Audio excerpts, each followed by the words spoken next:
what you drinking, girl? What am I drinking? I am drinking Juneteenth Punch. You know, tomorrow's going to be Juneteenth. Yes. 19th. Happy Yes. Juneteenth. Happy Juneteenth. Us native Texans, we celebrate it fiercely. Yes, I am not a native Texan.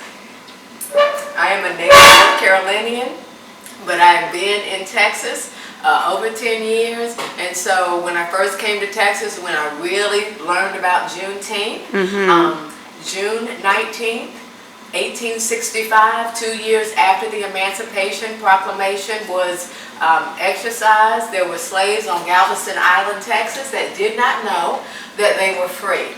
And on June the 19th of 1865, they became aware of their liberty and freedom, and we are certainly going to celebrate. America is a freedom-loving country, and the opportunity to celebrate freedom, we're not going to miss it. So I am drinking Juneteenth Punch, and a lot of people ask about the Juneteenth Punch and what is it all about? Well, there are 3 things you need to know about Juneteenth Punch. It's got to be red. All right. Good. Yes, it is. And for the Texas heat, you need it cold. Yes. You want it to be really, really cold. Yes. So my Juneteenth Punch starts out with a syrup, and in that syrup, I am using ginger and strawberries. 2 of my favorites. Yes, those are great flavor combinations. Now, I've done a little bit of a cheat with my syrup.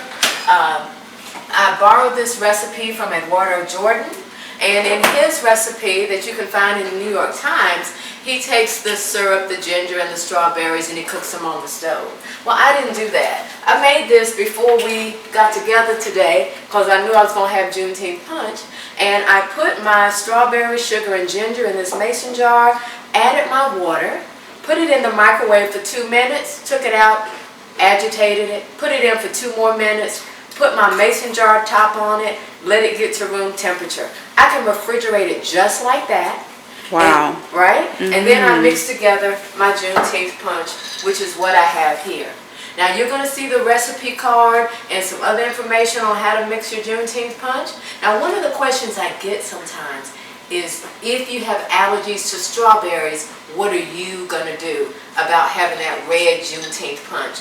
There's a lot of things you can substitute, but you want to keep it summer, right? Yes. Nothing says summer like watermelon.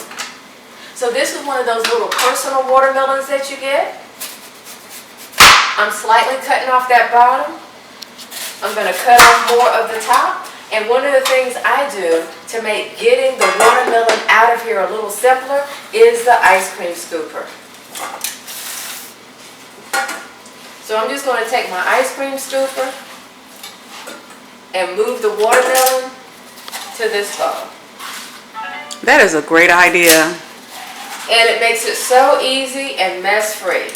Now, once you get all your watermelon scooped out and you put it through the blender, the food processor, if you don't have a processor, you can mush it with your hands and it's just going to have a little more texture for you. Then you're going to go ahead and use that recipe card and mix your punch. But you've got a wonderful It is so adorable.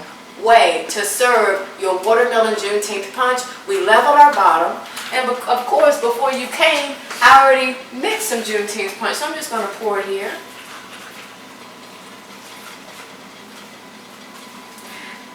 And here is your Juneteenth Punch.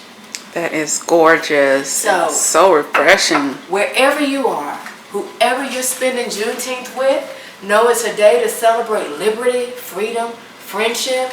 Sometimes people ask, why does the Juneteenth Punch need to be red, right?